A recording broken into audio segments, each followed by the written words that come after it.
వివోలందరికీ నమస్కారం. SHG A grade రావాలంటే ఎలా చేయాలో ఏం చేయాలో ఈ వీడియోలో చూద్దాం. ఉదాహరణకు నేను ఒక సంఘాన్ని ఓపెన్ చేశాను.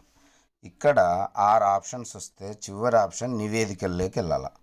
ఈ నివేదికల్లో మనం 2 రకాల వివరాలు చూసుకోవచ్చు. సంఘం ఆర్థిక నివేదికలు, సభ్యురాల ఆర్థిక నివేదికలు. నేను మొట్టమొదట సంఘం ఆర్థిక నివేదికల్లోకి వెళ్ళాను.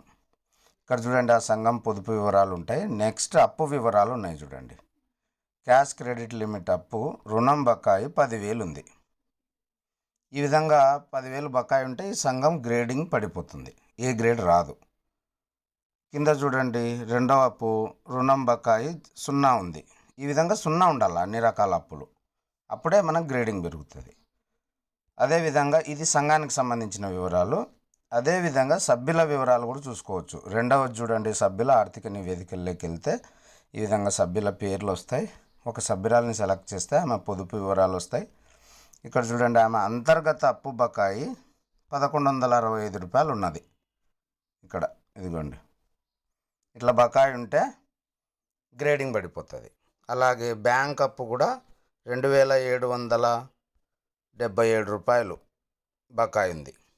ఈ విధంగా ఉంటే గ్రేడింగ్ రాదు. కాబట్టి ఇప్పుడు ఈ సంఘాన్ని మరి ఎలా అప్డేట్ చేయాలంటే వెనక్కి వెళ్తాం. ఇదిగోండి 3వ ఆప్షను, 4వ ఆప్షను సమావేశ లావాదేవీల్లోకి వెళ్తాం. పైన ఫిబ్రవరి 3వ తారీఖున మీటింగ్ పెట్టారు. ఇప్పుడు 4వ తారీఖు వేసుకుంటాం.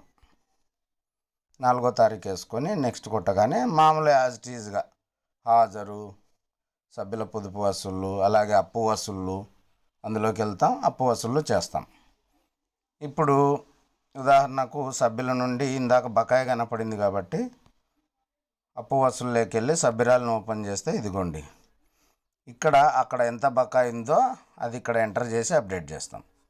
ఈ విధంగా మనం ఫస్ట్ నివేదికల్లో సంఘము సభ్యురాలు బకాయి ఉందా లేదా చూసుకొని మళ్ళీ అప్డేట్ చేసి మళ్ళీ సెండ్ ఫర్ సర్వర్కి సమాచారం పంపిస్తే అప్పుడు గ్రేడింగ్ పెరుగుతుంది.